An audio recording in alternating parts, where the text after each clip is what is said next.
नमस्कार, मैं हूं राजेश कुमार और मैं आपके साथ खुशबू खान। सीएम योगी आदित्यनाथ ने यूपी को बम्पर ऑफर दिया है। ऐसा हम इसलिए कह रहे हैं क्योंकि हाल ही में मुख्यमंत्री योगी आदित्यनाथ ने यूपी को 3 बड़ी सौगात दी हैं, जिसमें पहली सौगात सीएम ने बेरोजगारी की समस्या को दूर करने की दी, तो दूसरी सौगात यूपी में फिल्म सिटी बनाने की, तीसरी सौगात जो है वो जेवर एयरपोर्ट की है। तो सीएम योगी ने इन सौगातों से यूपी में बेरोजगारी की समस्या काफी हद तक खत्म हो जाएगी और रोजगार के अवसरों में इजाफा होगा। सीएम योगी की तरफ से दिए गए बम्पर ऑफर में ये बताया गया है, ये बात तय हो गई है कि सीएम योगी का उत्तर प्रदेश को उत्तम प्रदेश बनाने का सपना बहुत जल्द पूरा होने वाला है। बिल्कुल, और इसी पे चर्चा करेंगे और कई सवाल हैं, उनके जवाब भी तलाशेंगे। हमारे साथ कुछ मेहमान भी जुड़ेंगे, लेकिन बड़ी बात यही है कि जो सवाल पिछले कई दिनों से उठाए जा रहे थे भर्तियों को लेके, बेरोजगारी को लेके, उन सवालों का एक तरह से जवाब मुख्यमंत्री योगी आदित्यनाथ ने दिया है। ये बम्पर ऑफर है, निष्पक्ष ढंग से भर्ती प्रक्रिया को संचालित किया जाए, सीएम ने ये कहा। और ये भी कहा कि अधिकारियों के साथ बैठक में स्पष्ट निर्देश दिए कि 6 महीने में नियुक्ति पत्र बांटे जाए। 1 लाख से ज्यादा और विभागों में भर्ती हो चुकी है और 50,000 टीचर की भर्ती हो चुकी है। तो सीएम योगी सरकारी नौकरियों को लेकर एक्शन में है और उनकी कोशिश यह है कि युवाओं को रोजगार मिले, क्योंकि रोजगार को आधार बनाकर विपक्ष भी पिछले कई दिनों से सरकार पर हमलावर है। पिछले कई दिनों से जो है ये देखा जाए कि विपक्ष लगातार हमलावर होते जा रहा है। तो एक तरह से जो है विपक्ष को ये जवाब भी दिया है, क्योंकि जिस तरह से CM Yogi Adityanath bumper offer देने के बाद एक ऑफर दे रहे हैं लोगों को रोजगार देने के लिए। जो रोजगार की बात की जा रही थी, जो कोरोना काल में भी रोजगार पूरी तरह से खत्म हो गए, आर्थिक स्थिति जो है खराब हो गई, इसको लेकर आज प्रियंका गांधी वाड्रा ने भी सीएम योगी आदित्यनाथ को एक पत्र लिखा। उस पत्र में कहा है कि रोजगार दिए जाए, युवाओं की स्थिति दयनीय हो रही है, तो सीएम योगी आदित्यनाथ का ये बम्पर ऑफर है। और ये ऑफर ऐसे वक्त पे है जब चूंकि हाल ही में 17 तारीख को प्रधानमंत्री का जन्मदिन था और दूसरी तरफ सोशल मीडिया पे और सड़क पे भी ये आवाज उठ रही थी, रोजगार दो, बेरोजगारी दिवस के रूप में उसे याद सरकार को दिलाया जा रहा था कि युवाओं के पास रोजगार नहीं है। अगले ही दिन यानी 18 तारीख को ही मुख्यमंत्री ने एक्शन लिया, रिकॉर्ड मांगे और यह भी कहा कि जो पद खाली हैं उन्हें तुरंत भरा जाए। लिहाजा यहां पे अब पूरा जो एक्शन है वो दिखाई दे रहा है। कोशिश ये है कि हर विभाग में जहां पे भी पद खाली हैं उन पदों को जल्द से जल्द भरा जाए। इसके अलावा फिल्म सिटी महाराष्ट्र में चूंकि घमासान मचा हुआ है खुशबू, और वहां पे अब फिल्म सिटी को लेके यहां पे मुख्यमंत्री ने कहा है कि हम उत्तर प्रदेश में एक बेहतर और अच्छी फिल्म सिटी का निर्माण करेंगे। इससे माना भी जा रहा है कि अगर फिल्म सिटी एक बेहतर फिल्म सिटी यहाँ बनती है तो रोजगार के सृजन बढ़ेंगे, रोजगार के जो है साधन बढ़ेंगे और ज्यादा से ज्यादा लोगों को रोजगार मिलेगा। और उत्तर प्रदेश और ज्यादा उत्तम प्रदेश बनेगा। जो उत्तम प्रदेश बार बार सीएम योगी आदित्यनाथ जिस पर बल देते हैं, तो उस उत्तम प्रदेश को आगे बढ़ाने के दौर में एक कदम रखा है सीएम योगी आदित्यनाथ ने। और चूंकि मुख्यमंत्री जानते हैं और हमने देखा कि कोरोना काल में भी जो उनकी गंभीरता थी रोजगार को लेके वो दिखाई दी और वो खुद एक्शन में नजर आए। और चाहे इन्वेस्टर समिट हो उससे पहले उन्होंने करवाया। कोशिश उनकी यही रही है कि रोजगार के अवसर जो है वो यहाँ पे बन सके और इसके अलावा युवाओं को रोजगार दिया जा सके, जो निवेशक है उनको आकर्षित किया जा सके, उन्हें बेहतर कनेक्टिविटी दी जा सके, उन्हें अच्छे सड़क मार्ग, रेल मार्ग और दूसरे मार्गों से जोड़ा जा सके ताकि जो व्यापार है वो आसान हो सके। और ऐसे में राजेश ये भी देखा गया है कि जो प्रवासी, जो श्रमिक आए वापस प्रदेश में, तो उनको कैसे रोजगार दिया जाए। इसके लिए भी लगातार सीएम योगी आदित्यनाथ ये कहें कि पहले दिन से, जब से कोरोना काल शुरू हुआ और जैसे ही लॉकडाउन लगा तभी से लगे हुए थे। नतीजन ये रहा कि ये प्रवासी जो श्रमिक आए उनमें भी खुशी देखी गई। नौकरी के लगातार उन्होंने किस तरह से समाधान किया जाए, साधन बढ़ाए जाए, ये तमाम चीजों के लिए लगातार सीएम योगी आदित्यनाथ डे 1 से लगे रहे। और यही वजह है कि अब उनका जो एक्शन है वो धरातल पे दिखाई देने लगा है। उन्होंने साफ कहा कि 3 महीने के भीतर जो प्रक्रिया है वो पूरी होनी चाहिए और 6 महीने में जो नियुक्ति पत्र हैं वो पहुंच जाने चाहिए, उन्हें मिल जाने चाहिए। तो पिछले कई दिनों से जो एक अहम मुद्दा बनता जा रहा था, विपक्ष के लिए भी बैठे बिठाए एक मुद्दा मिल रहा था, उससे कम से कम मुख्यमंत्री ने, योगी सरकार ने इस मुद्दे को अब ठंडे बस्ते में डालने का काम किया है। चूंकि एक बड़ा मुद्दा है, युवाओं की नाराजगी भी दिखाई दे रही थी सोशल मीडिया से लेके जमीन तक पे, सड़कों तक पे, और अब उनकी नाराजगी को दूर करते हुए ये एक अच्छी पहल है, एक अच्छा कदम है ताकि युवाओं के पास रोजगार हो, जो लंबित हैं भर्तियां उन्हें जल्द से जल्द उन्हें भरा जाए, ताकि एक साफ सुथरा संदेश जाए कि उत्तर प्रदेश को उत्तम प्रदेश बनाना है, हर युवा के हाथ में रोजगार देना है। जिस तरह से राजेश देखा जा रहा है, जो फिल्म सिटी की बात अभी आप कर रहे थे, तो जो फिल्म सिटी बनाई जा रही है इसका कंगना रनौत ने भी इसका समर्थन किया है। कहा है कि एक बेहतर फिल्म सिटी की बहुत ज़्यादा ज़रूरत थी ताकि जो है ज़्यादा से ज़्यादा लोगों को मौका मिले। और इस फिल्म सिटी का मतलब ये है कि जो उत्तर प्रदेश के लोग हैं, उत्तर प्रदेश में जो बेरोजगारी की बात करते हैं, तो उन्हें रोजगार मिलेगा। और ऐसे मौके पे जब महाराष्ट्र में चूंकि काफी उठापटक हो रखी है, वहां पे कई तरह की सियासी आरोप प्रत्यारोप लग रहे हैं, उस बीच मुख्यमंत्री का ये बड़ा ऐलान है जो कहीं ना कहीं साधेगा। चर्चा करेंगे, कई सवाल है, जवाब तलाशेंगे बड़ी बहस में। दयाराम भार्गव है हमारे साथ इस वक्त चर्चा में, प्रवक्ता है सुभाषपा के, अशोक वाजपेयी हैं प्रवक्ता कांग्रेस के, विजय उपाध्याय हैं वरिष्ठ पत्रकार, कपीश श्रीवास्तव है प्रवक्ता समाजवादी पार्टी के और हरीश चंद्र श्रीवास्तव है प्रवक्ता भारतीय जनता पार्टी के। सबसे पहले मैं कपीश जी आपके पास आऊंगा, और पिछले कई दिनों से आप लोग रोजगार को लेके बहुत शोर कर रहे थे, आवाज उठा रहे थे, आवाज को बुलंद कर रहे थे, सोशल मीडिया से लेके सड़क तक पे। अब मुख्यमंत्री ने, योगी सरकार ने जो संदेश दिया है उससे संतुष्ट है ना आप? देखिए, संतुष्टि तो तब मिलेगी, काफी इको हो रहा है। देखिए, संतुष्टि तो तब मिलेगी राजेश जी, हाँ, जब इनका वादा पूरा होता हुआ नजर आएगा। अभी तो इन्होंने फौरी राहत देने के लिए जो ऐलान किया है, इस पर देखना है कि ये कितने खरे उतरते हैं, क्योंकि कस्में, वादे, प्यार, वफा सब बातें हैं, बातों का क्या। ये हम लोगों ने मोदी सरकार की भी देखी है, उत्तर प्रदेश के योगी सरकार का भी देखा है। 3.5 वर्ष इनके और 6 वर्ष उनके देख चुके हैं। 2 करोड़ नौकरियां ये मोदी सरकार दे रही थी, क्या वो दी? बल्कि लोग बेरोजगार होते चले गए, और आज जो बेरोजगारी दर है वो 40% से ऊपर है। अगर आप देखें तो 2019 के पहले योगी सरकार, मोदी सरकार ने जानबूझ करके जो अनएम्प्लॉयमेंट की बेरोजगारी थी उसके आंकड़े बंद कर दिए थे सब मंत्रालय से। तो अब 2019 में उनके चुनाव जीतने के बाद वो फिर खुले, और 2019 में ही 6.1% बेरोजगारी दर इनकी ही मंत्रालय की सरकार ने दर्शाया था। और ये वो बेरोजगारी दर थी जो 1972-73 के समय में थी। तो आप सोचिए कि 45 साल की रिकॉर्ड जो बेरोजगारी थी, ये 19 में जो हम लोग कहते थे और ये नहीं मानते थे, इग्नोर करते थे, उसी समय था। और इनका ये अड़ियल रवैया था, जिसके वजह से 4 मार्च 2020 को जो आखिरी आंकड़े अभी आए कोरोना काल के पहले से, बड़े भयावह थी, क्योंकि 8% की बेरोजगारी दर थी, जिसमें 8.9% जो है वो शहरी बेरोजगारी थी और 7.6% जो है वो ग्रामीण बेरोजगारी थी। और इसमें मैं शिक्षित बेरोजगार और उच्च बेरोजगार की बात नहीं कर रहा हूँ, इसमें वो सारे संबंधित थे जो अशिक्षित थे, जो कार्यकुशल थे, जो गैर कार्यकुशल थे, जिसमें उच्च शिक्षा वाले भी थे और शिक्षित बेरोजगार भी। ये सबके आंकड़े थे। और अब कोरोना काल में ये बढ़कर के 40% से ऊपर हो गया, पानी सर के ऊपर फैल गया। इनकी अभी देखिए 69,000 शिक्षक भर्ती फंसी हुई है, 16,000 इनके जो है वो पुलिस भर्ती फंसी हुई है, जेई की भर्ती फंसी हुई है। कम से कम 8 से 9 जो ये योगी सरकार के अंदर जो नियुक्तियां निकली थी वो सब न्यायालय में कहीं ना कहीं फंसी हुई हैं और इनके भ्रष्टाचार की वजह से फंसी हुई। लेकिन अब तो उन्होंने कहा ना कि 3 महीने में प्रक्रिया पूरी होनी चाहिए, 6 महीने में नियुक्ति पत्र मिलना चाहिए। अब तो एक साफ संदेश दिया ना, क्योंकि इसी बात को आप लोग पिछले कई दिनों से उठा रहे थे। अब उसे गंभीरता से लिया गया और आगे रिकॉर्ड भी मांगे गए, ब्यौरा भी दिया गया, कितना रोजगार दिया वो भी बताया गया, आंकड़े पेश किए गए। इस बात का हमें बहुत हर्ष है कि कम से कम विपक्ष की आवाज और इस देश के, इस प्रदेश के बेरोजगारों की आवाज पर इनके कान पे जू तो रही है। इन्होंने वायदे तो किए हैं जो कि 6 महीने में सामने आ जाएंगे। हाँ। और इसी को कहते हैं कि हाँ, कंगन कुमार जी क्या और पढ़े लिखे कुमार जी क्या परफॉर्म करे गवर्नमेंट। लेकिन आज तक तो यही हुआ कि इनका परफॉर्मेंस नहीं रहा, ये हर परफॉर्मेंस पे फेल साबित हुए हैं। इनकी नीतियां अभी भी संतुष्ट नजर नहीं आ रहे हैं, तब इतना अच्छा कदम उठाया गया है। बिल्कुल मैं खुश नहीं, खुद दयाराम भार्गव, क्योंकि मुझे पता है कि ये डिलीवर नहीं कर पाएंगे। ठीक है दयाराम भार्गव, विपक्ष पिछले कई दिनों से बेरोजगारी को आधार बना के सरकार को घेर रहा था। अब जब इस मुद्दे को सरकार ने गंभीरता से लिया, उस पर विचार किया जा रहा है, उस पर तेजी से काम किया जा रहा है, अधिकारियों को साफ निर्देश दिए गए कि 3 से 6 महीने के भीतर नियुक्ति हो जानी चाहिए खाली पदों पे, फिर आप लोग संतुष्ट क्यों नहीं है?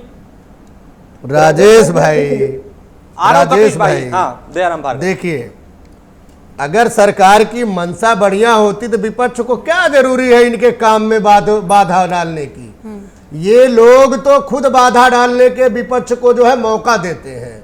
मैं आपके चैनल के माध्यम से, हमारे जो भी बीजेपी के प्रवक्ता हैं हमको जरूर संतुष्ट करेंगे। अगर भारतीय जनता पार्टी उत्तर प्रदेश की माननीय योगी नाथ जी की सरकार वाकई में गरीबों की हितैषी है, बेरोजगारों की हितैषी है, तो उत्तर प्रदेश के सामाजिक न्याय समिति की रिपोर्ट मुख्यमंत्री के टेबल पे पिछले 28 महीने से धूल पांक रही है। आप ये बताइए, आप अभी संविदा की बात कर रहे हैं ना कि 5 साल संविदा पे रखेंगे, उसके बाद परमानेंट करेंगे। मैं आपके माध्यम से जानना चाहता हूं, पिछड़ी जाति को 1990 में मंडल कमीशन आयोग के द्वारा 27% आरक्षण मिला। 27% आरक्षण में केवल उसमें 3-4 जातियों को छोड़ करके बाकी किसी जाति को लाभ जो है राजेश भाई उत्तर प्रदेश में नहीं मिला। उत्तर प्रदेश में जब नहीं मिला तो मैं आपके ही माध्यम से जानना चाहता हूं, अगर ये सरकार वाकई में देना चाहती है तो सामाजिक न्याय समिति की रिपोर्ट क्यों नहीं लागू करते हो?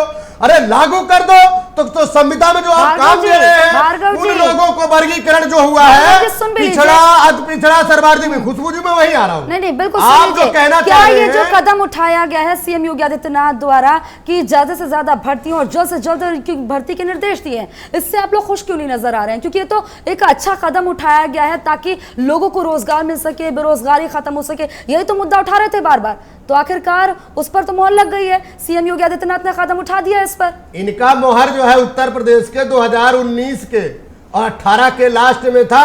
पिछड़ी जाति को 17 जातियों को इन्होंने एससी का सर्टिफिकेट बांट दिया था। तब भी विपक्ष यही कह रहा था भाई ये नहीं कह सकते। केंद्र में मंत्री हैं थावर सिंह गहलोत, उन्होंने क्या कहा था? उन्होंने कहा था किसी भी राज्य में किसी क्राइटेरिया किसी को भी एससी में डालने के लिए लोकसभा राज्यसभा आरजीआई का काम है, यह मुख्यमंत्री का नहीं है। डांट लगाई, फटकार लगाई। आप बताइए 4 महीने जिन जातियों को एससी का सर्टिफिकेट बांट दिए, क्या उनको एससी के दायरे में कोई प्रावधान या कुछ मिला? नहीं मिला। अब वो बेचारा जो एससी का सर्टिफिकेट बना लिया है, न वो इधर का है न उधर का है। देखिए विपक्ष की जो मंशा है खुशबू जी, इसको समझिए हम कहना क्या चाह रहे हैं। हम क्यों इनके काम में टांग अड़ाएं, क्यों इनमें बाधा डालें?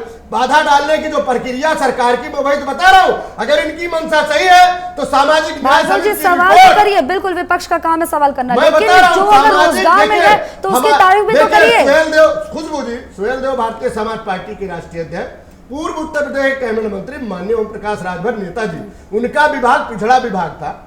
उनके ही विभाग में ये सामाजिक न्याय समिति की रिपोर्ट हरीश चंद्र जी उनके टेबल पे आए, उन्होंने तुरंत मुख्यमंत्री को जजमेंट करके दिया। 28 महीने हो गया। आप बताइए उन जातियों के साथ भेदभाव क्यों भाई? हरीश जी, बेरोजगारी को लेकर विपक्ष लगातार आवाज उठा रहा था। अब मुख्यमंत्री का ये जो मेगा ऑफर है वो सामने है। पहले तो आप ये समझाएं कि विजन क्या है सरकार का और संतुष्ट करें विपक्ष को जो अब भी आधार बेरोजगारी को बना के आपको घेर रहे हैं। देखिए विपक्ष के पास कोई मुद्दे नहीं, उनको कुछ लोगों को केवल भ्रमित करने के लिए, युवाओं को भ्रमित कर उनको सामने खड़े कर पीछे से तीर चलाना चाहते हैं। समाजवादी पार्टी को तो बिल्कुल कोई नैतिक हक नहीं जिससे सरकार में नौकरियों की लूट हुई नीलामी है। कोई ऐसी नौकरी नहीं थी जो भ्रष्टाचार की भेंट नहीं चढ़ी समाजवादी सरकार के कार्यकाल में। आदरणीय योगी आदित्यनाथ जी की सरकार का संकल्प युवाओं को रोजगार है। उसके नाते सरकारी नौकरियों में अब तक लगभग 4 लाख के आसपास 2,97,000 भर्तियां हो चुकी हैं और 70,000 जो शिक्षकों की भर्तियां फंसी हैं वो सुप्रीम कोर्ट ने उसमें ये ऑर्डर कर रखा है कि जो ये शिक्षक हैं जी उनको लेकर के जो व्यवधान है उसको लेकर के सुप्रीम कोर्ट का हस्तक्षेप है, जिसके कारण वो नियुक्तियां अब तक प्रोसेस में नहीं आ पाई और 31,000 जो उसमें जो बचे पद हैं उसकी नियुक्तियों के लिए माननीय मुख्यमंत्री जी ने 1 सप्ताह में आदेश दिया है कि 1 सप्ताह में उसकी नियुक्ति की प्रक्रिया पूरी हो जाए। शिक्षा मित्रों के लिए जो अलग से सुप्रीम कोर्ट ने एक निर्धारित कर रखा है उसको छोड़ करके बाकी 69,000 में से जो भर्तियां हैं उसके लिए नियुक्ति पत्र जारी होना है। और डिफेंस कॉरिडोर जैसी जो एक महती योजना आदरणीय योगी आदित्यनाथ जी लेकर के आए, उसके पीछे कारण यही था कि ये जो गरीब और पिछड़ा इलाका है इसमें भारी मात्रा में लोगों को रोजगार प्राप्त हो सके और ये क्षेत्र बुंदेलखंड है और इन क्षेत्रों में खुशहाली आ सके, इनकी समृद्धि हो सके। उस पे लगातार काम चल रहा है, काम शुरू हो गए हैं। जो भर्तियां शेष हैं उसके लिए सरकारी विभागों में, उसके लिए माननीय मुख्यमंत्री हरिश्चंद्र जी, अगर काम हो रहा है तो विपक्ष संतुष्ट क्यों नहीं हो पा रहा? विपक्ष लगातार सवाल क्यों कर रहा है? विपक्ष का संतोष का कारण कुर्सी से बाहर होना है। तो उनको युवाओं से मतलब है, न किसानों से मतलब है, उनको मतलब है कुर्सी से।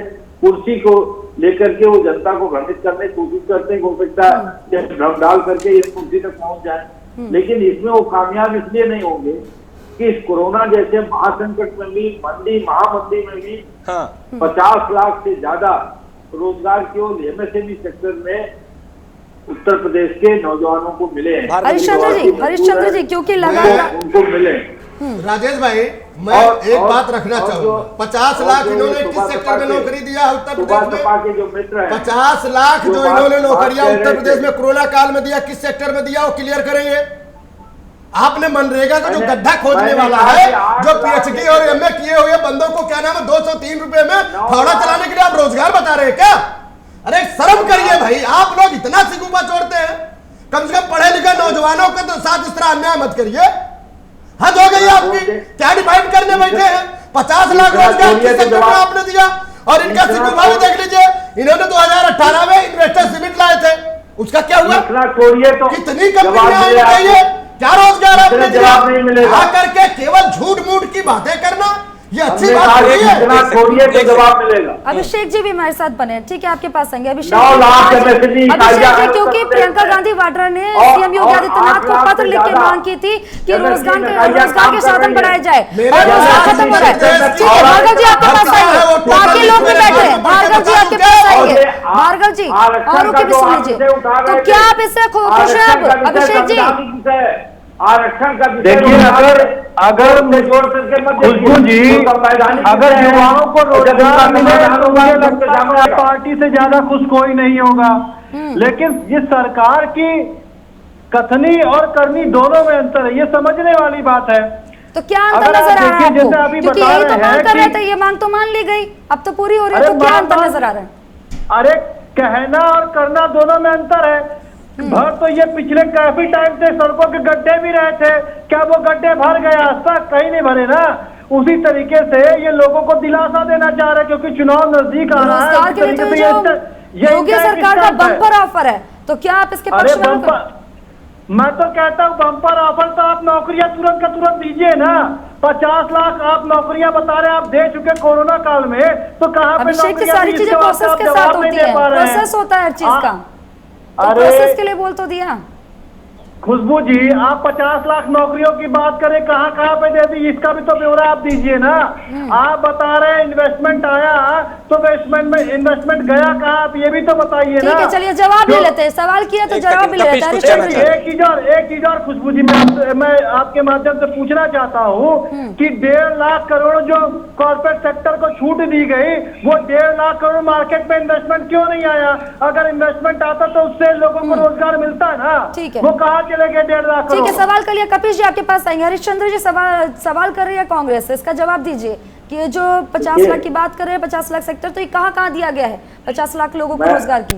मैं बता रहा हूँ, अभी मुश्किल से हफ्ते 10 दिन पहले एमएसएमई के जो अतिरिक्त मुख्य सचिव हैं एमएसएमई के, नवनीत सहगल जी, उनका पूरा ब्यौरे सहित आया था कि 9 लाख कुछ हजार एमएसएमई इकाइयां पूरे उत्तर प्रदेश में, जिसमें से 8 लाख से ज्यादा पूरे 80 से 100% क्षमता के साथ काम कर रही हैं, और उसमें 50 लाख से ज्यादा लोगों को रोजगार मिला हुआ है। ये पूरा दौरा है, बोल रहे कि मैंने रोजगार दिला दिया है, तो मुझसे मुझे लगता है भारतीय जनता पार्टी को करना चाहते हैं, शर्म आनी चाहिए ऐसे वक्तव्य देते हुए।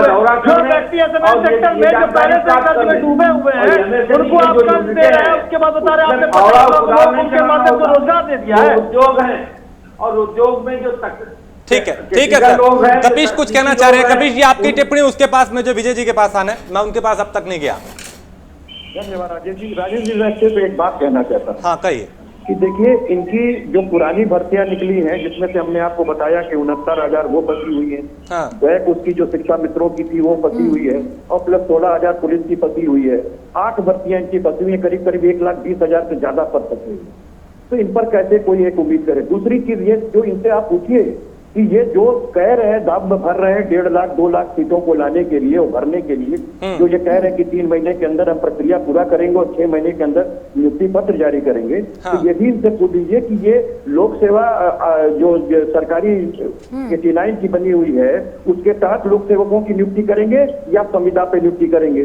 तो अगर इन्हें संविदा पे नियुक्ति करनी है तो पहले ही बता दें, पकौड़ा कर रहे हैं लोग। और अगर संविदा पे नहीं करनी है, परमानेंट नौकरी करनी है, फिर मैं इनसे आगे की क्वेरी करता हूं, क्योंकि इसमें जो प्रक्रिया है वो सरकार बचकानी हरकतों से बाहर आ जाए। क्योंकि इसमें सबसे पहले आपको ये देखना पड़ता है कि किन जगहों पे कितने पद हैं, उसमें कितना राजस्व आप कहां से देंगे उनकी, क्योंकि जब तक आपके पास उनको देने के लिए वेतन का राजस्व में जगह नहीं होगा तब तक आप निकाल ही नहीं सकते हैं। गैर विधिक बातें न किया करें। दूसरी चीज, माध्यमिक शिक्षा के अंदर जो आप बातें लाने की कोशिश कर रहे हैं, जो कि एडेड स्कूल है उसमें भी जो LT ग्रेड के शिक्षक और प्रवक्ता नियुक्त होते हैं उसकी अधियाचना होती है। ये बतावे कि इनको किन किन पदों की कहां तक अधियाचना आई हुई है, ये जवाब नहीं दे पाएंगे। मैं आपको गारंटी के साथ कह रहा हूँ। इसीलिए कहता हूँ कि इनके जुमलाई बातों पर कोई विपक्ष या बेरोजगार युवक बात नहीं कर पाएगा जब तक कि इस बात को ये क्लियर करके वाकई नियुक्ति पर। ठीक है, क्लियर करेंगे सर। मेरे को पहले विजय जी के पास जाने। ठीक है, इनसे आप पूछिए। ठीक है, संविदा पे कर रहे हैं या ठीक है। विजय उपाध्याय सर, आप ये समझाएं कि विपक्ष पिछले कई दिनों से बेरोजगारी को लेकर सरकार पे हमलावर था। अब सरकार पूरी गंभीर दिखाई दे रही है। 3 से 6 महीने के भीतर साफ कहा गया है कि नियुक्ति पत्र दे, भर्ती प्रक्रिया को पूरा करे और जो खाली पद है उन्हें भरा जाए। फिर भी विपक्ष संतुष्ट नहीं है। नहीं, विपक्ष क्यों संतुष्ट होगा? विपक्ष को पॉलिटिक्स करनी है, मुद्दे उठाने हैं, और अपोजिशन तो अपना संवैधानिक रोल प्ले कर रहा है। और अगर विपक्ष संतुष्ट हो जाता है तो विपक्ष होने का मतलब भी खत्म हो गया। मुझे लगता है कि सरकार हमेशा, जो भी सरकारें होती हैं, सरकारें अपना काम करती हैं और जो अपोजिशन में पार्टियां होती हैं वो सरकार के कामकाज पे सवाल उठाती हैं। ये एक संवैधानिक प्रक्रिया भी है और संविधान पूरा हक देता है कि विपक्ष ढेर सारे सवाल उठाए और जहां भी उनको लगता है कि उनकी भूमिका है वहां पे वो बोले। जहां तक नौकरियों की भर्ती की बात है, निश्चित तौर पे अभी तक इस कल की बैठक के पहले खास तौर पे जो प्राइमरी के टीचर्स का मामला है उसमें जिस तरीके से विवाद आया, 69,000 जो भर्तियां होनी है उसमें एक तो बीच में कट ऑफ नंबर चेंज किए गए, वो गलत था। इसके बाद कुछ एक सेंटर पे पेपर लीक होने की बात भी आई जिसकी जांच चल रही है। तो कमियां थी, कहीं ना कहीं कमियां थी, इसीलिए बेरोजगारों ने नाराजगी जताई और इसीलिए अपोजिशन आवाज उठा रहा है। हाँ, अब जरूर है कि कल के बाद एक पॉजिटिव मोड में आई है सरकार और तेजी दिखाने की कोशिश कर रही है। और आने वाले दिन में तेजी से अगर नियुक्तियां होती हैं, पारदर्शी तरीके से एग्जाम होते हैं, साफ सुथरे ढंग से होते हैं परीक्षाएं और लोगों को नियुक्तियां मिलती हैं। उत्तर प्रदेश अधीनस्थ सेवा चयन आयोग में तो 4-4, 5-5 साल से लोग इंटरव्यू दे के इंतजार कर रहे हैं कि रिजल्ट कब आएगा, रिजल्ट कब आएगा। तो कम से कम जिन जो परीक्षाएं होती हैं उनका समय से रिजल्ट आए, समय से नियुक्ति पत्र आए और सरकार उस पर सही तरीके से फैसला ले, वो जो भी आयोग है। हरीश चंद्र जी, जिस तरह से अब जो है पूरी तरह से गंभीर नजर आ रही है सरकार और जो नौकरी के हैं वो ज्यादा से ज्यादा उपलब्ध करा रही है, तो क्या ये उसके बाद जो हैशटैग चला था अभी पीएम मोदी के जन्मदिवस को लेकर, उसके बाद ये तेजी दिखाई दे रही है? देखिए, सरकार का कमिटमेंट पहले से था। सरकार का कमिटमेंट न होता तो 4 लाख नियुक्तियां हुई, ये कैसे हो जाए? ये जो डिफेंस कॉरिडोर और औद्योगिक जो कार्यक्रम हुए, जो ग्राउंड ब्रेकिंग सेरेमनी हुई, जिसमें अब तक 1,73,000 करोड़ के जो उद्योग निवेश हैं वो अब साकार होने लगे हैं, तो ये कैसे हो? वो सब इसीलिए तो है कि सरकार ये जो डिफेंस एक्सपो किया कि उद्योग यहाँ सृजित हो, उद्योग जो कारपोरेट सेक्टर है यहाँ उद्योग लगाने के लिए आए, उनके लिए अनेक सुविधाओं का प्रावधान किया गया और उद्योग लग के खड़े होने में 4-6 वर्ष का समय लग जाता है। 1,73,000 करोड़ की जो परियोजनाएं, जो उद्योग शुरू हो रहे हैं, उन्होंने जमीन लिया, उस पर बिल्डिंगें बना रहे हैं, मशीनें लाएंगे, एक प्रक्रिया है। ठीक है, तो ये आलोचना के लिए तो विपक्ष हो या वो अपनी आलोचना करता रहता है, लेकिन एक प्रक्रिया है और उस प्रक्रिया के तहत जो स्टेप योगी आदित्यनाथ जी ने लिए हैं वो उत्तर प्रदेश को भरपूर रोजगार विकास के बाद, ताकि ये उत्तर प्रदेश सेवा लाखों की संख्या में उत्तर प्रदेश के नियमावली के अंतर्गत ये करेंगे, और कैसे करेंगे ये बता तो दीजिए, कम से कम टेक्निकल बात बता दीजिए, बात हो और कम से कम जनता को पता तो चल जाए कि आप कितने साफ सुथरे से बात कर रहे हैं। लोन मेला लगा करके आप बतावे लोक सेवा कोविड के दौरान नियमावली 1989 सशक्तिकरण के लिए पैसे बांटे, वो इसी वजह से कि उत्तर प्रदेश का जो भार्गव जी टिप्पणी करना चाह रहे हैं उसको राजेश भाई, इन एमएसएमई सेक्टर में 2016 में मायावती के शासन रोजगार मिल सके। एक मिनट भाई सुने, 2016 से पहले मायावती के शासन में कंप्यूटर शिक्षकों की भर्ती हुई थी संविदा पे। 4200 से लेके 9000 कुछ समथिंग उनकी जो है तनख्वाह थी। 4000 कंप्यूटर शिक्षक थे। वो सपा सरकार के समय 7 जुलाई 2016 को वो जो है उनको बाहर कर दिया गया और कंप्यूटर शिक्षकों की संख्या 4000 पूरे उत्तर प्रदेश में थी। उनके द्वारा कंप्यूटर के जो बच्चों को शिक्षा दिया जाता था वो उनको रोजगार भी था, वो काम भी कर रहे थे। हाँ। लेकिन वो सरकार जो क्या नाम 7 जुलाई 2016 को सपा सरकार में बाहर किया गया, तब से लेके वो 4000 जो कंप्यूटर शिक्षक हैं आज तक, ये 2020 आ गया, वो 4000 कंप्यूटर शिक्षक आज तक उनकी ना तो कोई बहाली हुई ना तो पूछताछ हुआ। अगर उनकी उम्र उस समय 39 साल रही होगी, आज वो नौकरी से 4000 तो वो बाहर हो गए, जो कि बसपा सरकार ने संविदा पे रखा था ये कहकर कि बाद में इनको हम परमानेंट कर देंगे। ठीक है, वो 4000 चले गए। अब मैं यही देखिए, रोजगार की हम बात नहीं कर रहे, मैंने बार बार कहा अगर ये सरकार रोजगार देती है तो विपक्ष स्वागत करेगा, लेकिन इनकी मंशा जो है वो कितना घुमा घुमा कर घुमावदार है, इसलिए विपक्ष इस पे सवाल कर रहा है। मंशा क्या है? वो इन्वेस्टर समिट करते हैं, वो निवेशकों को लुभाने के लिए काम करते हैं, वो फिल्म सिटी बनाने की काम कर रहे हैं, और क्या चाहिए इससे? राजेश भाई, फिल्म सिटी से भी तो रोजगार आएगा। राजेश भाई सुनो, मैं वही बता रहा हूं ना। हाँ। इनके हर चीज में सिगुफा है, मैं वही बता रहा हूं। हमको ये बता दे, हमको ये बता दे, ये नौकरियां बम्पर निकाल रहे हैं, ये संविदा के ऊपर रखेंगे या अन्यत्र जो प्रक्रिया पहले चल रही थी उस पर रखेंगे? और अगर संविदा पे रखेंगे, एक मिनट भाई, संविदा पे रखते हैं तो संविदा पे जिनको आप रखेंगे उनकी मंथली आय क्या आप देना चाह रहे हैं वो भी क्लियर करिए। थोड़ा सा मैं पीछे जाना चाहूंगा, 2007 में आज के जो तत्कालीन देश के प्रधानमंत्री, उस समय गुजरात के मुख्यमंत्री हुआ करते थे, उन्होंने जो एक अस्थायी प्रक्रिया निकाल करके 4 लाख लोगों की वहां भर्तियां किया था गुजरात में, और 14 साल उन लोगों को 8000 रुपए महीना पे 14 साल तक रखा। ना उनकी उनके कोई तनख्वाह बढ़ी, ना कुछ उनको कोई सुरक्षा था। यानी वो 30 दिन आता था, कोई छुट्टी नहीं थी उसमें, 30 के 30 दिन सरकार काम लेती थी वहां की, जो गुजरात में महिलाएं थी। उसके बाद 2016 में गुजरात सुन लीजिए, चलिए कहने दीजिए। ठीक है, एक एक बात का जवाब, और दूसरे लोग भी बैठे हैं। हरीश चंद्र जी, ये बहुत गंभीर आरोप लगाए जा रहे हैं, ये जो गंभीर आरोप है इसका जवाब देना बहुत ज्यादा जरूरी है। देखिए, गुजरात की बात कर रहे हैं, वो कपोल कल्पित है या क्या करते हैं वो, उसका मैं अरे भैया देखिए बहुत ये देखिए हरिचंद जी, या तो आप लोग हो ही नहीं, नागपुर से चलने वाले लोग कपोल की बातें हैं। माननीय गुजरात हाई कोर्ट ने रूपाणी सरकार को बोला या तो इन 4 लाख को समान वेतन दीजिए, नहीं तो अपने आप को जो है क्या नाम है दिवालिया घोषित करिए। सर्च करिए, दिवालिया घोषित करिए। माननीय गुजरात हाई कोर्ट ने कहा है रूपाणी सरकार को, गुजरात को, क्या बात करते हैं आप? 4 लाख संविधान में वहां पर जिस तरह रख करके 14 साल से आपने काम किया, 8000 लोगों में किसी का 1 रुपया नहीं बढ़ाया। उत्तर प्रदेश की रूपरेखा जान लेते हैं, उत्तर प्रदेश की रूपरेखा सर बताइए, बताइए ना हमको। हरीश जी, राजेश जी, बिल्कुल आ रहा हूँ, कपीश भाई आ रहा हूँ। हाँ, राजेश जी, उत्तर प्रदेश की बात हो रही है, उत्तर प्रदेश की बात करिए। जो उत्तर प्रदेश के बारे में दयाराम जी ने सवाल किया, उसका उत्तर यह है कि हमारे माननीय डिप्टी सीएम केशव प्रसाद मौर्य जी ने कल इस प्रयास में उसका उत्तर दे दिया है। उन्होंने भी सुना होगा, उन्होंने भी पढ़ा होगा। अभिषेक आप कुछ कह रहे हैं, उसके बाद कपीश मैं आपके पास आ रहा हूं।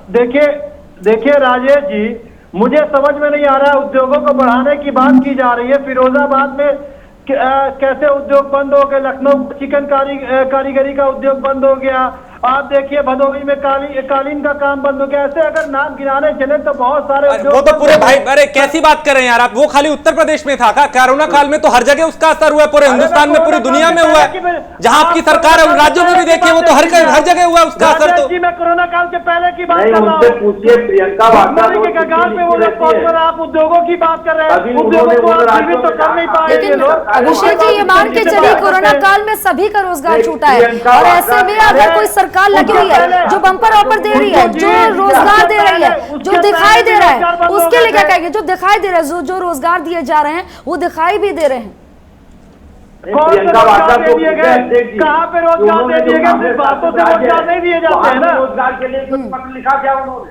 कपीश श्रीवास्तव, कर्ज में डूबो रहे हैं आप, उद्योगपतियों के कर्जों को माफ कर रहे हैं, उनको छूट दे रहे हैं। और जो यहाँ पे गरीब पटरी दुकानदार है, जो एसएमई सेक्टर का है, उसको आप छूट नहीं दे रहे, कर्ज में और डुबो रहे हैं, आप उनको लोन प्रोवाइड कर रहे हैं। हाँ, नहीं तो वो भी तो उन्हीं के लिए ना, कम से कम उनको राहत मिले, अगर वो 10,000 तक का सहायता राशि लेके अपना काम कर सके जो प्रभावित हुआ है। कपीश, आप मेरे को ये बताएं सर कि कोरोना काल में देखिए प्रभाव तो हर जगह पड़ा है, ना सिर्फ देश में बल्कि पूरी दुनिया इससे प्रभावित हुई है। लोगों के काम पे पूरा असर पड़ा है, नौकरियां भी गई हैं, रोजगार पे भी असर पड़ा है। लेकिन उत्तर प्रदेश में अगर हम देखें तो सरकार की गंभीरता क्या नहीं दिखाई देती? अगर फिल्म सिटी बनाने की बात हो रही है तो इससे भी तो रोजगार के अवसर बढ़ेंगे ना सर? नहीं, हर अच्छी चीज का स्वागत है, हाँ, लेकिन पहले करे तो। जहां तक बात रह गई कोरोना काल की, तो हम हमेशा उन देशों से अपनी तुलना क्यों करते हैं जो कि फेल्योर है कोरोना में। हम उस समय बड़ा फायदे की अपनी बात करते थे जिस समय लॉकडाउन लगाए थे और 500 भी लोग संक्रमित नहीं थे, और आज जब 50 लाख है तो पूरी तरह से भारत को मुक्त कर दिया गया। एक तरफ आपने अपनी इकोनॉमी चौपट कर दी, दूसरी तरफ आप 90,000 लोगों को मौत निकल चुकी है, आप उससे भी नहीं बच पाए। तो सरकार की ये नीति और परफॉर्मेंस दोनों फेल हो गया। दूसरी चीज अब आ जाएगी, मैंने आपको जो डाटा इससे पहले दिया था वो सब कोरोना काल के पहले का था, और 2014 से अगर बेरोजगारी दर देखी जाए कोरोना के पहले यानी 4 मार्च 2020 तक, तो कपीश जी, आप कह रहे हैं उससे पहले बेरोजगारी नहीं थी, अभी जो है बेरोजगारी बढ़ी है, इससे सरकार भी बेरोजगारी बढ़ी है। नहीं तो आप क्या कह रहे हैं कि जब अखिलेश की सरकार थी तब नहीं बढ़ी थी? मैं जो बात कर रहा हूँ, नहीं सुन लीजिए, मैं जो बात कर रहा हूँ वो हमारे अपने आंकड़े नहीं है, ये CMIE के दिए हुए आंकड़े जो इनकी संस्था है, ठीक है। और मैं दूसरी चीज कहना चाहता हूँ, उत्तर प्रदेश में तो 9% बेरोजगारी दर थी जो यही 4 मार्च को। तो इनको सोचना चाहिए कि आप किस पायदान पे लेकर के उत्तर प्रदेश को खड़े थे। आपसे कहीं ज्यादा बेहतर अच्छी तरीके से 15 राज्यों ने परफॉर्म किया है। और जो ये बोल रहे हैं एमएसएमई की बातें उत्तर प्रदेश के अंदर, तो एमएसएमई की बात ये हमें जरा समझा लें। हम तो चूंकि स्टेट बैंक के पैनल में हैं और हम एमएसएमई के लोन्स को देखते हैं, इसलिए ये हमसे झूठ नहीं बोलता। मुद्रा लोन जो ये लेकर के आए थे, उसी में उन्होंने टर्म लोन और सीसी लिमिट दोनों को मिला करके इसके एनपीए को कम करने की कोशिश की। उसके बाद भी जब कम नहीं हुआ तो बैंकों का एकीकरण कर दिया, और जो अस्वस्थ बैंक थे, जो नॉन परफॉर्मिंग बैंक थे, जिन पर 15% से ज्यादा का एनपीए हो गया था, वो लोन देने में अक्षम हो चुके थे। तो इसलिए उनको बड़ी बैंकों में जोड़ के बड़ी बैंकों को भी इन्होंने जो है वो बीमार करने का काम किया। रोजगार के अवसर घटाए, शाखाएं बंद हो गई। अभी आप देख लीजिए कोरोना काल की बात कर रहे हैं, अगर कोरोना काल की बात करें तो जो लोग हैं उनकी तरफ उनके पैसे तक पहुंचाए जा रहे हैं, लाभान्वित किया जा रहा है, ताकि जो है अगर उनकी आर्थिक स्थिति खराब हो गई है तो उन तक पैसे पहुंच सके किसी ना किसी तरीके से, जो है किसी ना किसी माध्यम से। सीएम ये तो दिखाई दे रहा है कि पैसे पहुंचा रहे हैं, और ऐसे किसानों के भी जो है अकाउंट में डायरेक्ट 6,000 रुपए जा रहे हैं सालाना, ताकि जो है उन्हें किसी तरह की परेशानी ना हो। तो ये चीजें तो दिखाई भी दे रही है। मजदूर हो की बात आप कर रहे हैं, वो कोरोना काल के लिए इनका अलग से था, और ये बड़ी मेहरबानी नहीं कर रहे। हमने 2012 में ही 500 रुपया महीने की किसान दी थी। अगर एक एक करके बोलेंगे तो आपकी बात क्लियर समझ में आएगी। विजय जी कह दीजिए, हरीश जी से पहले शांति से सुन लें मुझे, फिर उसके बाद अपनी बात कहेंगे। दूसरी चीज आपको बता दें, कोरोना काल में जो 1,000 रुपए इन्होंने दिया है गरीबों को, वो बड़ा आप करके देख लीजिए। एक परिवार में मिनिमम अगर 5 लोग हैं तो इन्होंने 20 रुपए डेली की रकम दी है। 20 रुपए में नंगा नहाएगा क्या और निचोड़ेगा क्या? इन्होंने कोई अर्थ में उसके हाथ मजबूत करने की कोशिश नहीं की। 20 लाख करोड़ रुपए का जो इन्होंने पैकेज घोषित किया, बहुत गंभीर आरोप है हरिश्चंद्र जी, बहुत गंभीर आरोप है कि पैसे दिए जा रहे हैं लेकिन संख्या नहीं देखी जा रही है परिवार में कितनी है। एमएसएमई ने ऋण नहीं उठाया है क्योंकि वो 50% से ज्यादा अपनी वृद्धि कर हरीश नहीं पा चंद्र रहे हैं। जी, ठीक है कपिल जी। 100% उत्पादन नहीं है क्योंकि मांग नहीं है। जब तक ये मांग नहीं बढ़ाएंगे, ठीक है सर, एक सेकंड विजय जी आप ये बताएं सर, जब पक्ष विपक्ष आमने सामने होता है तो आरोप प्रत्यारोप होगा, लेकिन सर आप एक समीक्षक के तौर पे आप ये बताएं कि जिस तरीके के कदम उत्तर प्रदेश सरकार उठा रही है, कहीं ना कहीं वो एक राहत भरा खबर है कोरोना काल में। एक सेकंड हरीश जी, विजय जी आप ये समझाएं, क्योंकि बात हो रही है रोजगार देने की, बात हो रही है 3 से 6 महीने में प्रक्रिया को तेज करने की, नियुक्ति पत्र देने की, और जो युवा रोजगार के सपने देख रहा था उसके हाथ में रोजगार देने की, फिल्म सिटी बनाने की बात हो रही है, उससे भी रोजगार के अवसर बढ़ेंगे। तो सकारात्मक पहल है ना ये तो सरकार की। नहीं, निश्चित तौर पे जो सकारात्मक कदम है सरकार के, उनका स्वागत करना चाहिए। रोजगार के बारे में जिस तरीके से बेरोजगारों ने पहले अपनी आवाज उठाई, उसके बाद सरकार ने एक फॉरवर्ड स्टेप लिया और कहा कि हम 3 महीने में भर्ती प्रक्रिया पूरी करेंगे, 6 महीने में हम अपॉइंटमेंट लेटर देंगे। ये निश्चित तौर पे ये अच्छा कदम है और इंतजार करना चाहिए लोगों को कि 3 लाख भर्तियां अगर हो जाती हैं 6 महीने में, तो 3 लाख परिवारों को इसका लाभ मिलेगा। और जो बाकी लोग हैं उनको आगे दूसरे और कामों में इन्वॉल्व होना चाहिए। सरकारी नौकरियों के साथ दूसरे भी अवसर हैं। सरकार अगर अच्छे काम करती है तो निश्चित तौर पे उसकी तारीफ करनी चाहिए। सिर्फ आलोचना करने के लिए आलोचना नहीं करनी चाहिए, जहां आलोचना की जरूरत है वहां पे आलोचना जरूर करनी चाहिए। और विपक्ष को भी इस बात को ध्यान। बिल्कुल मैं आपसे विजय जी सहमति रखती हूँ कि जहां पर आलोचना करनी चाहिए वहां आलोचना हो भी, लेकिन जहां पर अगर कोई कदम उठाया जा रहा है तो उसकी तारीफ भी होनी चाहिए। विपक्ष एक मजबूत हो तो बहुत अच्छा है, विपक्ष सवाल करे उसका काम है, लेकिन जहां अगर काम हो रहा है तो उसकी तारीफ करना भी बनता है। खुशबू जी 3 साल में हम रोजगार नहीं दे पा रहे हैं, उसके बाद आप बता रहे कि सरकार ने बहुत अच्छा काम किया है, बहुत अच्छा प्रयास कर रही है। 3 साल में हम लोगों को रोजगार नहीं दे पा रहे हैं और बचे हुए दिनों में कैसे रोजगार देंगे?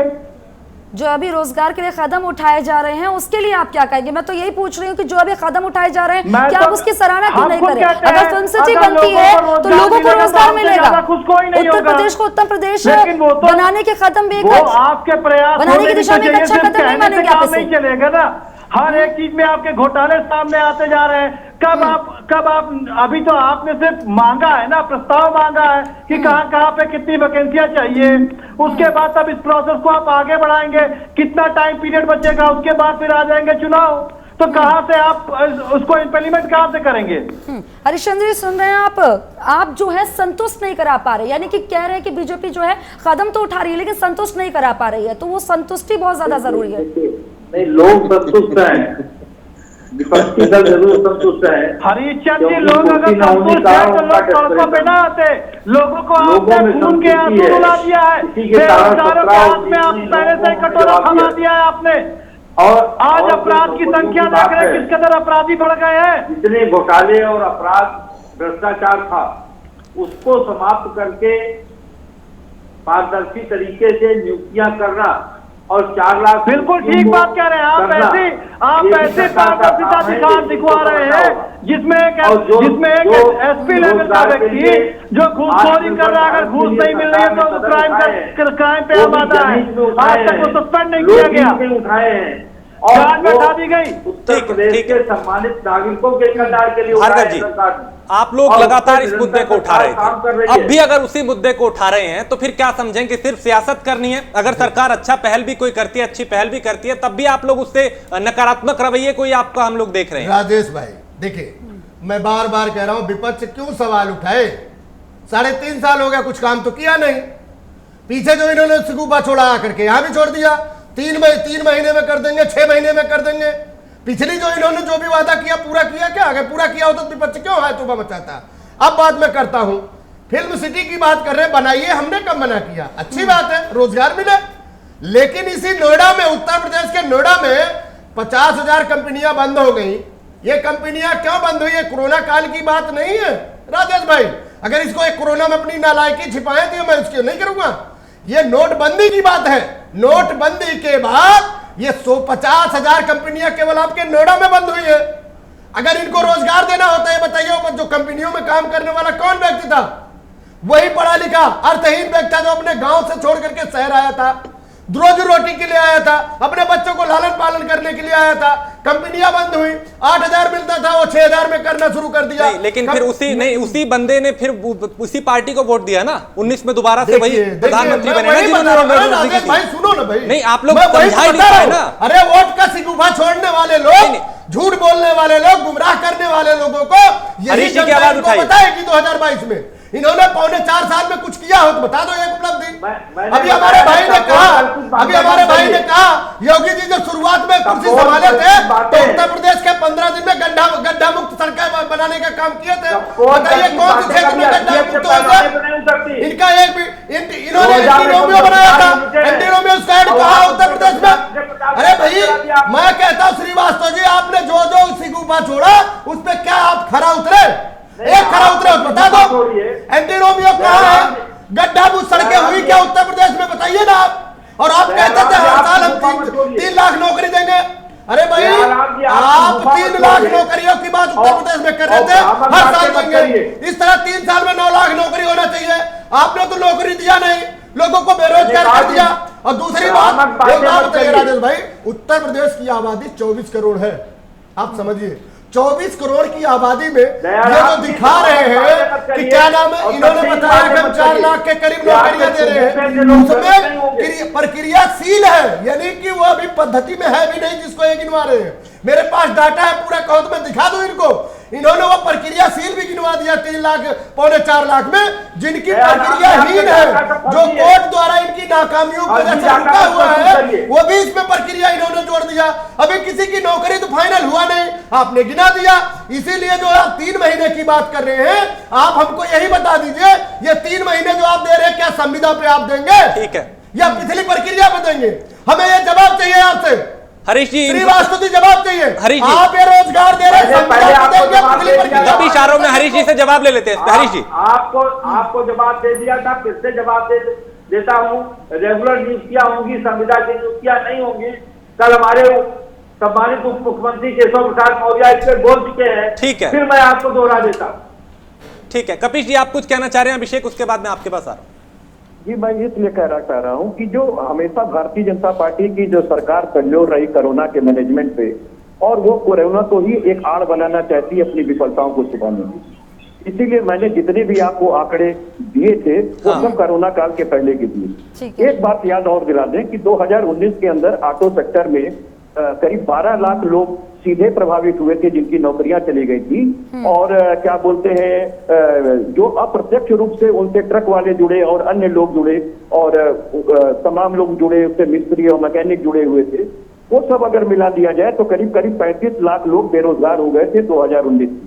और हमारी वित्त मंत्री जी ने एक हास्यास्पद उन्होंने बयान दिया था, सबके सामने दिया था कि उसके लिए उन्होंने ओला उबर को जिम्मेदार बनाया था।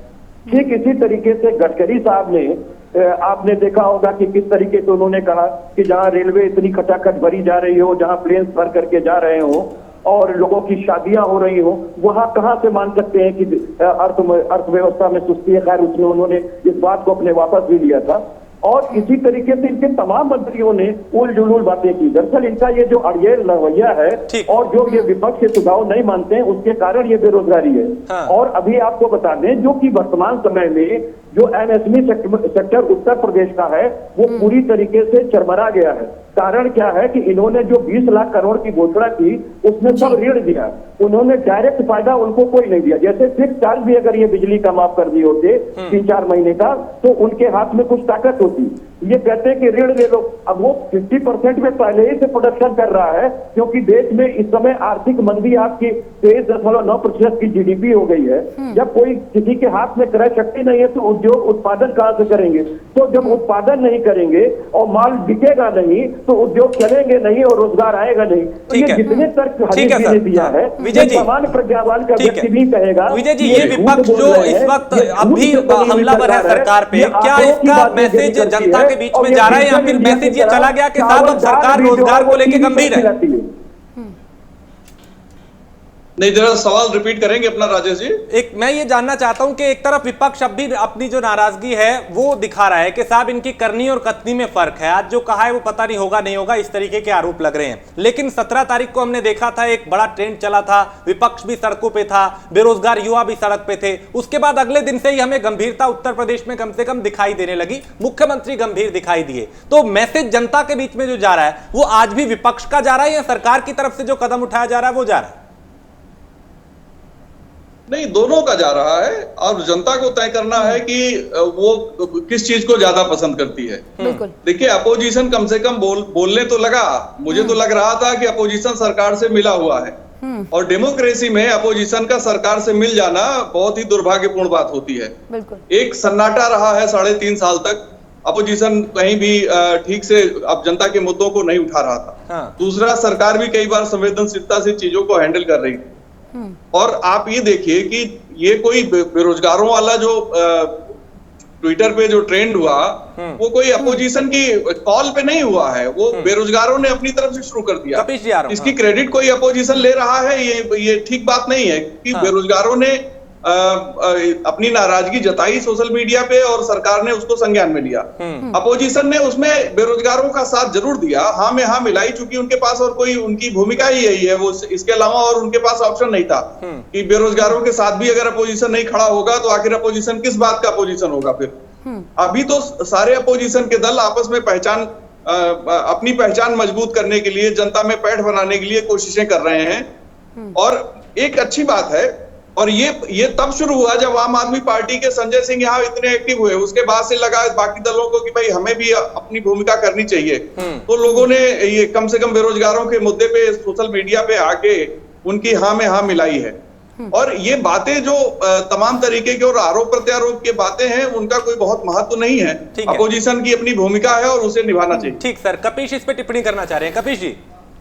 एक्चुअली देखिए, हमारे वरिष्ठ पत्रकार की मैं बहुत से बातों से सहमत हूँ, लेकिन इस बात से मैं कतई सहमत नहीं हूँ कि उन्हें अगर ऐसा ये प्रतीत होता है कि विपक्ष जो है सरकार से मिल गया है, तो ऐसा नहीं है। और उन्होंने जिस तरीके से विपक्ष पे ये बात लगाई है कि विपक्ष ने कभी विरोध नहीं किया, तो समाजवादी पार्टी ने सड़कों पर लाठी खाने का काम आज से नहीं किया, बहुत पहले से कर रही है। 2019 के जब लोकसभा के चुनाव थे उस समय भी संसद से लेकर के सड़क तक समाजवादी पार्टी ने, विपक्षी अन्य दलों ने भी इनके खिलाफ आवाज उठाई थी। और आप देखिए, ये विपक्ष की बात थी, चाहे राफेल हो या किसी भी तरह का इनका घोटाला रहा हो, उस समय भी सामने आया था।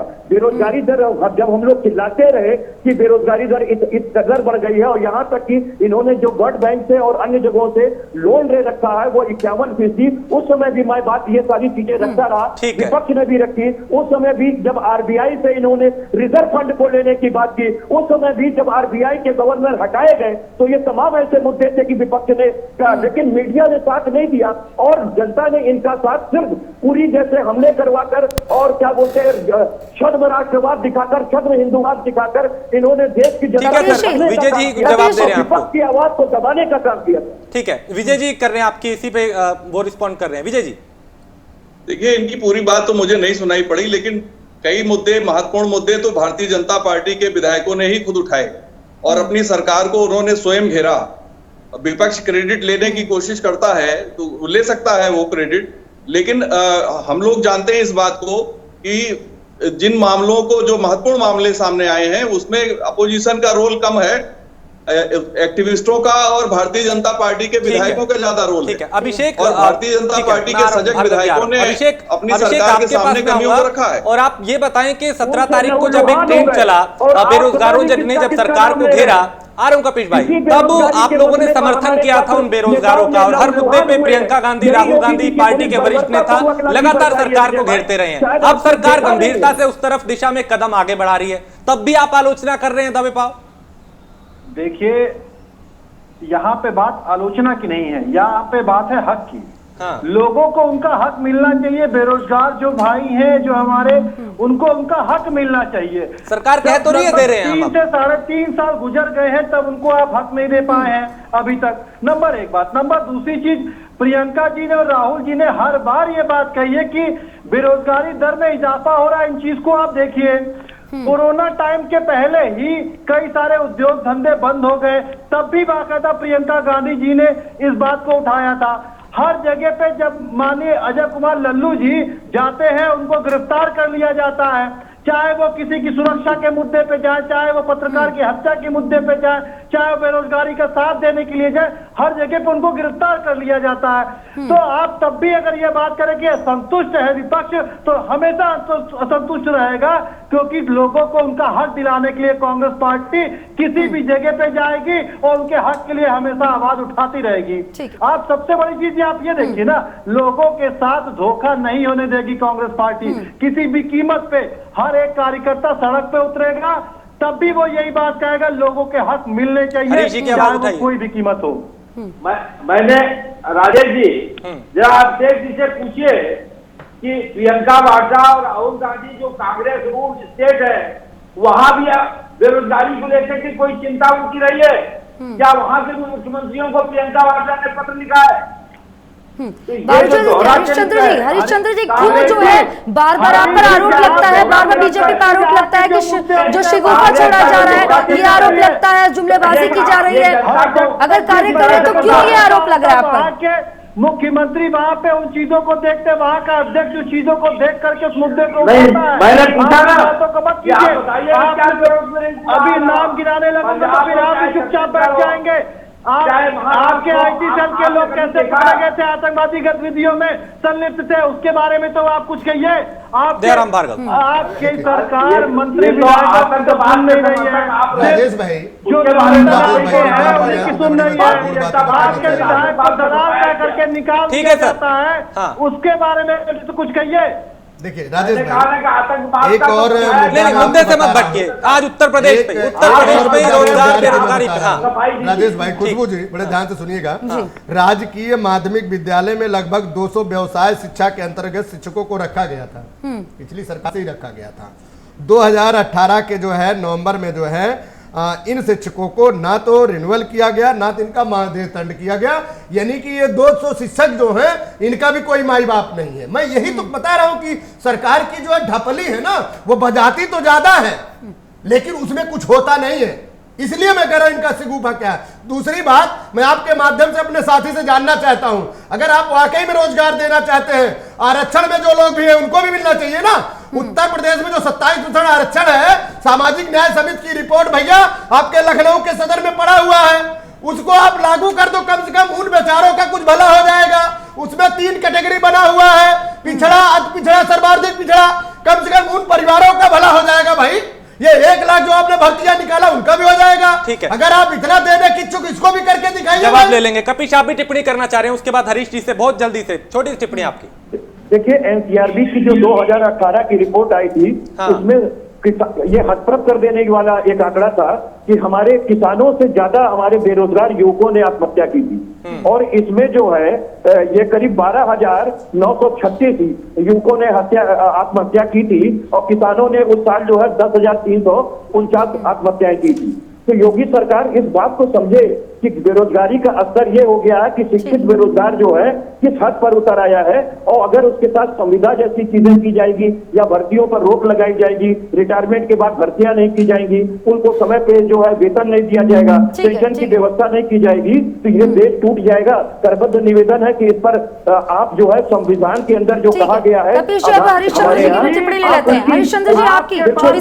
आपके पास सरकार के पास कोई रोड मैप नहीं है रोजगार देने का, आप लोग सिर्फ बोलते हैं, करते कुछ नहीं है। खैर ये विपक्ष के आरोप है, सरकार की नीयत दिखाई दे रही है। वक्त की मेरे पास कमी है। आप पांचों का बहुत शुक्रिया, दयाराम भार्गव, अभिषेक जी, विजय उपाध्याय, कपिश श्रीवास्तव, हरीशचंद्र श्रीवास्तव जी, आप सबका बहुत शुक्रिया। आप चर्चा में शामिल हुए, अपनी बात रखी। लेकिन जिस तरीके की नीयत सरकार की दिखाई दे रही है, उससे ये साफ संदेश जा रहा है कि सरकार ने विपक्ष की और युवाओं की आवाज को गंभीरता से लिया है, और मुख्यमंत्री इसी को लेके आगे कदम उठाते नजर आ रहे हैं, और वो साफ इस पे गंभीर दिखाई दे रहे हैं, और कहा है कि 3 से 6 महीने में भर्ती प्रक्रिया को तेज किया जाए, नियुक्ति पत्र दिए जाए।